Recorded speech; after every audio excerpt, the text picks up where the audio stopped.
excited to have you on the show. I wanted to ask you a few questions before we start listening to your amazing set. For sure, let's do it. Yeah, so can you please tell me a little bit about your journey from being in Venezuela and starting your career with techno hard sounds to now becoming your new moniker, Confidential Recipe, in Colombia?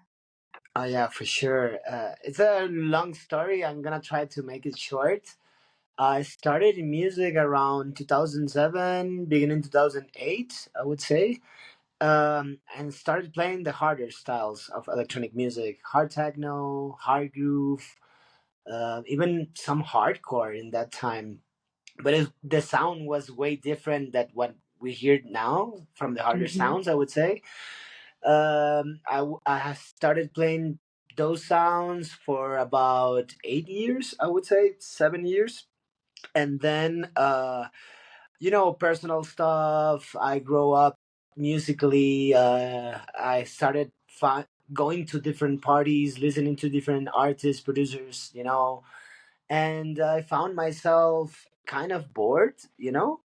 So I Mm-hmm. started, experimenting with other stuff, and then I started playing house music, bass music, uh, and different styles, of softer. I would say softer, but Mm-hmm. like around 2011, I started different projects. I had a duo with a friend from Venezuela where we did live. Then I had a solo project that didn't work out well, I would say. And then in 2017, I moved to Bogota. And here I found this huge, great scene. Colombia, it's so amazing in the music. And I was inspired from everything. And then I created this new alias. And an alias where I felt free to play whatever I want. Yeah, I basically. love your sound, and that's such a cool journey from, your earlier work to now. Tell me a little bit about what are your inspirations right now behind Confidential Recipe? Which other artists inspire? What type of sound has shaped who you are today? I would say my main inspiration will come from artists from Detroit and Chicago and the UK, I would say. I'm really influenced also by the sound of in Venezuela also, but like the main things come from, I would say, Detroit and Chicago. When I changed to this new alias, I did a deep search, from the roots of the music, and I learned a lot from it. So I started doing jacking stuff, a lot of electro, breakbeat, and I found myself in a place where I feel happy. All these sounds, all old school sounds, really grew in me. On my new phase. So I would Mhm. say, yeah.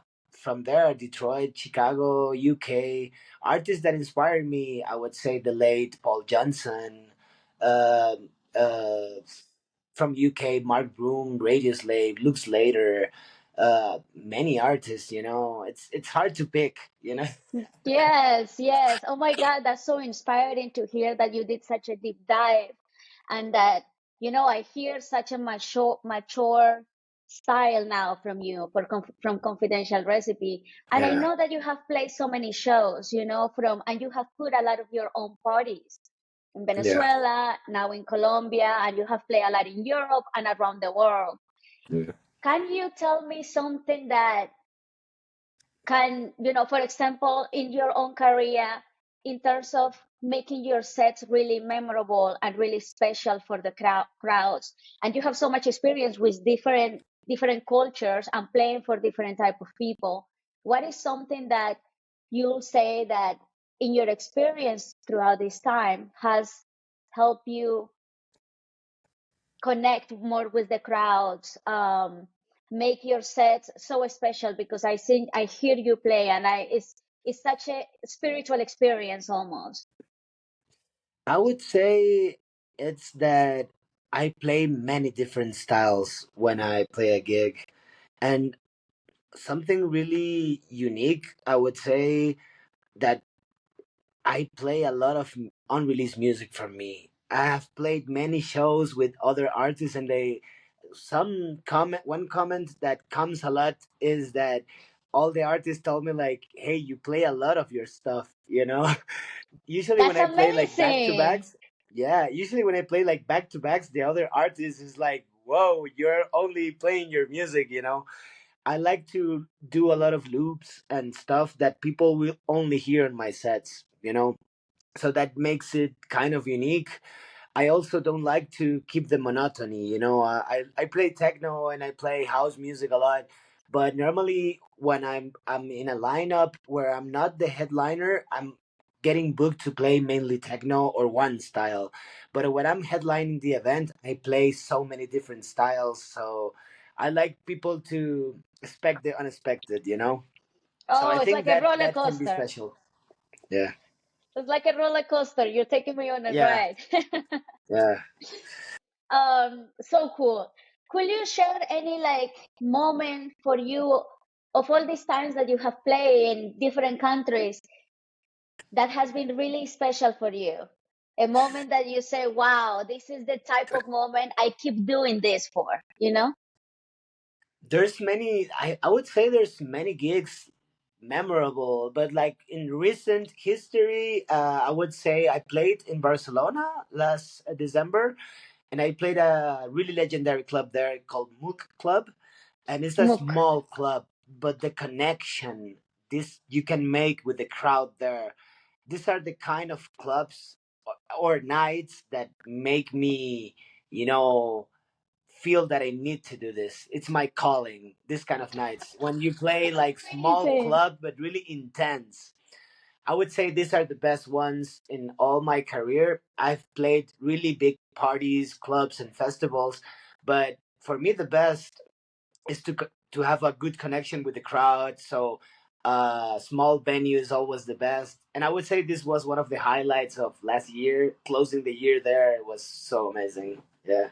Amazing, amazing. And what made the connection so special with the crowd? What was like, was it the feeling? Was the intensity? I Was would say the closeness you have with the people is when you play a small club and it's packed, the connection you can create with them. I mean, if you wow. have a good sound system, a good setup, it doesn't matter the size of the club, but the energy and the intensity, that's it for me. I hear the passion in your heart, you know? What is next for Confidential Recipe? Well, I'm planning my next Europe tour. I'm going in summer. I have like complete full schedule here in Colombia till then. So I'm really excited. I'm playing a really cool festival in Berlin with a crew from how it's called, Milan, called Tempio del Futuro. They're making their first festival in Berlin, and the lineup is super sick. I also have some dates in Spain and around Europe, so everything is looking really great. It's gonna be fun. Amazing. Well, a lot Yeah, of luck to you, Confidential. And one last question before I let you go. for Can you sure. please give some advice for up and coming talent? You know, people that look up to you. You have done a lot of things. You're a very passionate guy, a true artist. So, you know, newer artists, especially like us from South America, it's not very easy to get where you have gotten, in all of this time. So I want you to give a little piece of advice, a little piece of like a weapon for them to go and make their own journey. I would say work hard. That's like the main advice. Work hard, dream big, and don't listen to other people. Sometimes young producers or young artists are always wanting to get acceptance, fast acceptance. Look at this, look at this. And sometimes you gotta trust in yourself. I would say discipline, dream big, everything is possible if you love what you're doing. And I think that's the main. You have to love what you're doing. For me, that's the best advice. Thank you so much. I'm so inspired after this. Thank you, Lupe. Thank you for Well, having me. Thank you for being with us. Thank you for being with me and sharing your wisdom with me. A lot of luck to you. And I know that you're gonna, like a star, rise through the sky. Thank you. And You're the I speak to best. you soon. I speak to you soon.